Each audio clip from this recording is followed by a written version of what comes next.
a very strong texture, which will evolve as we're coming through. Keeping all of my length down through behind the ear, and just literally chasing my line through. So I think it's pretty cool. And also, I'm really thrilled with what's going on with the colorway here, because you can see that we've got much, much darker roots and paler ends coming through here. And I feel as though this, in a way, is also a new sort of feeling in hair. So just working in and out of my concave shapes, you can see that.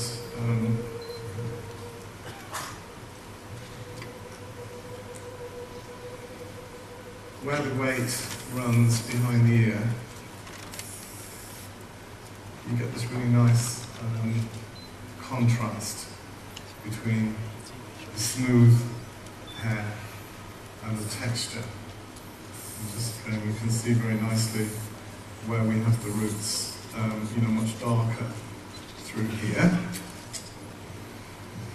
Do you like that? Is that interesting? You come to London to see things like that. Yes, good. Okay, and then just through this side here, what I've done is I've worked my concave section through here, just over the ear, and what I'm going to do now is just strengthen the shape over from the cheekbone area down into my line. And again, for me, it's been a long time since I cut sides short on shows, but also I feel that has a nice feel to it also at the moment. So I'm just coming up through on my long point behind the ear. I'm just coming in through there.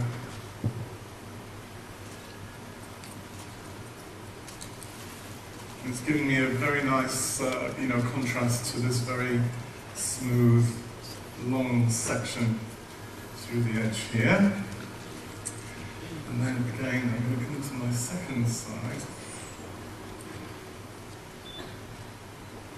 And again, I'm going to come up from, as soon as you start to work through from the cheekbone area, can everyone see that? The whole shape really begins to take form very nicely.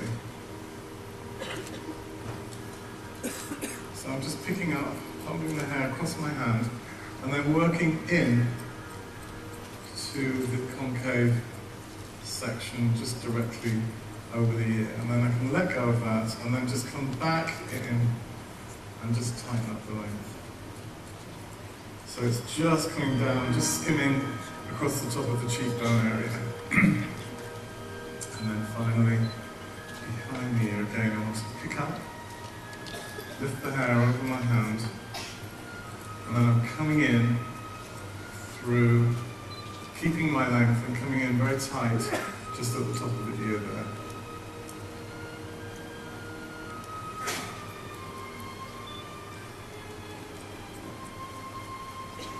Cool. Can I get a word in now?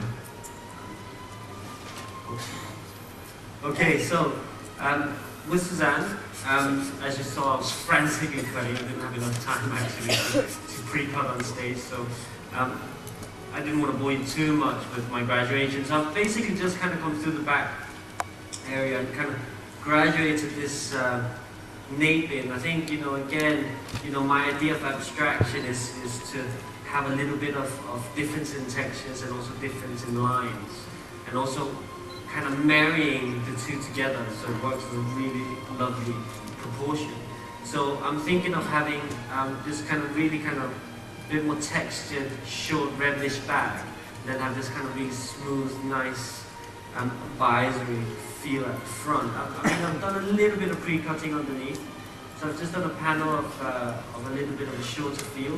Again, just coming through and just opening up a little bit, I think always gives a really nice feeling of kind of getting the bone structure by the brow bone and the cheekbone coming up. So I mean, it is really more of a feeling of shaping it a little bit flatter. So that's my idea. Trying to be very careful because I'm using my new scissors, which is the new Tim Hartley TH55.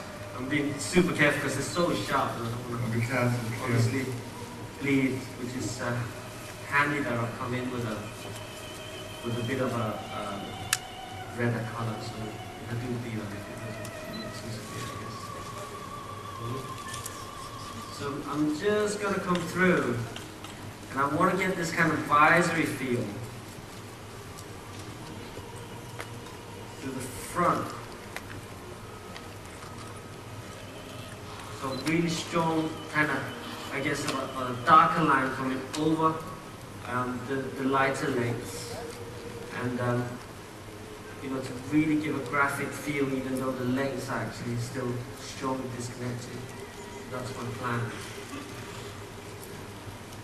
And we've got this great color, again from Tommy, as you just met, and Kirsten, who I think will be joining us to explain a little bit of what she's been doing.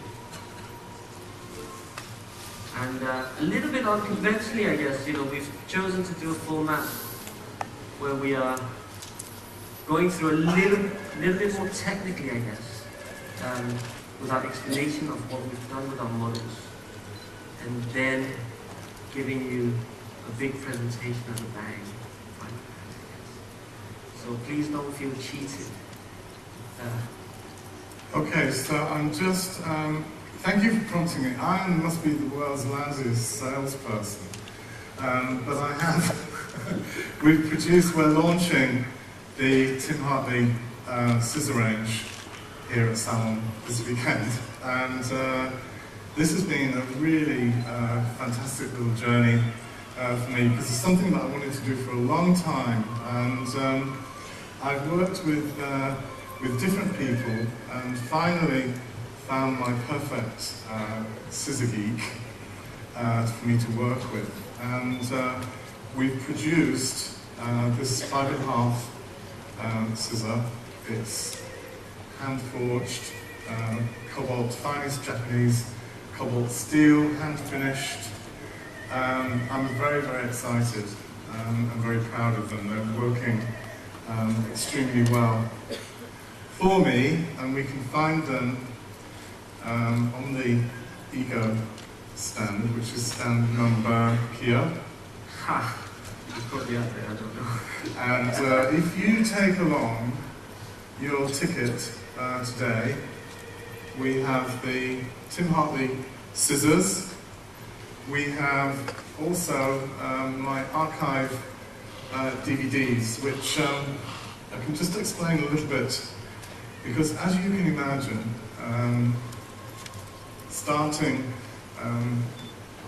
my relaunch, as I did 5 years ago, you know, my new life, my first priority really was to create something of a new body of work, which I, you know, have been very conscious of working on for the last 5, 6 years. And then finally, this season, we've got all of that stuff together.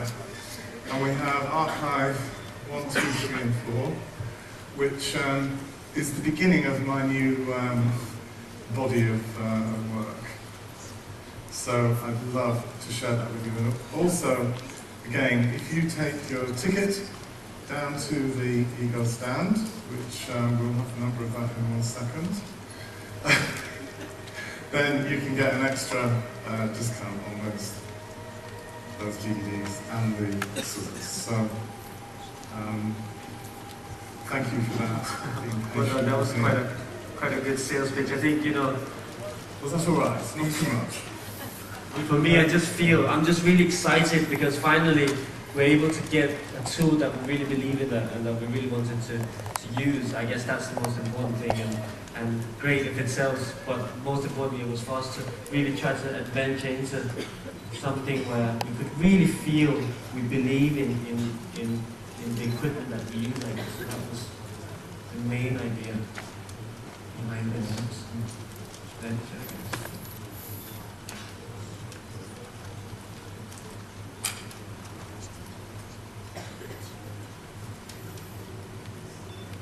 use the pillars just to finish a little bit on the edge.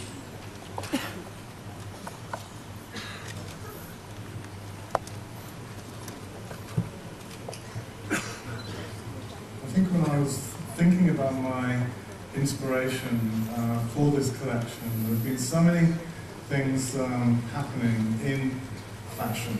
But what I thought was amazing is this kind of, return to minimalism in a way, and almost a kind of very simplistic kind of look.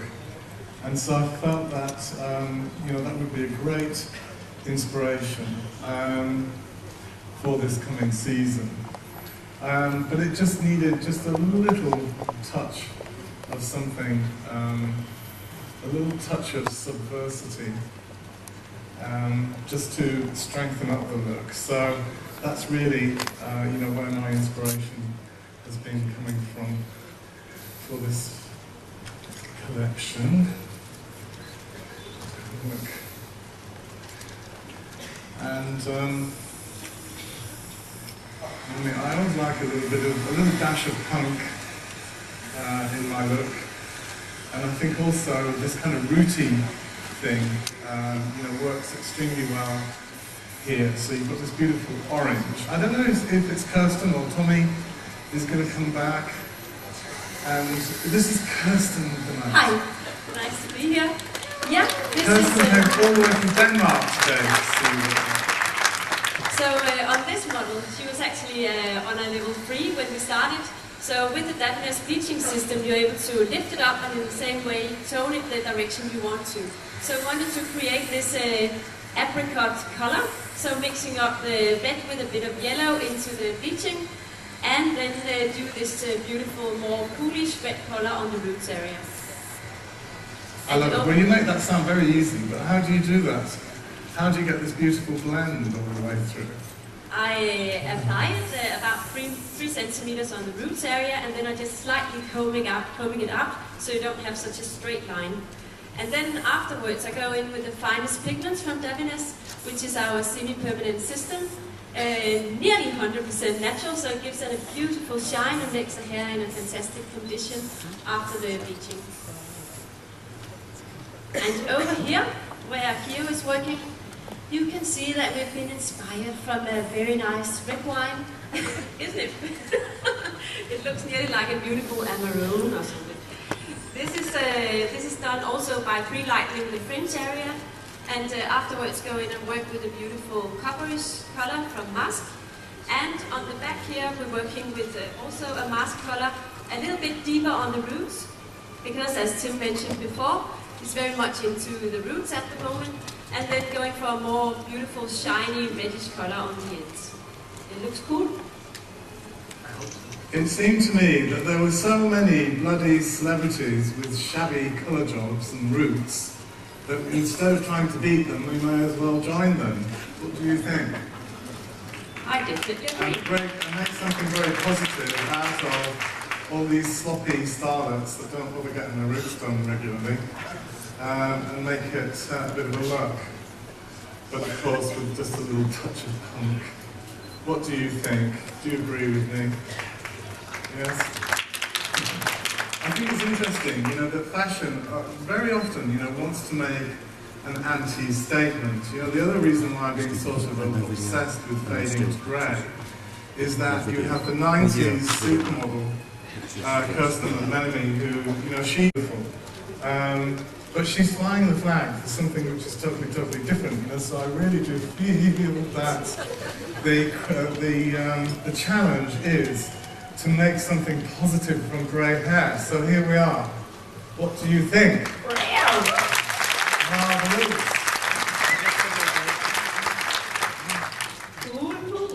Right, move forward.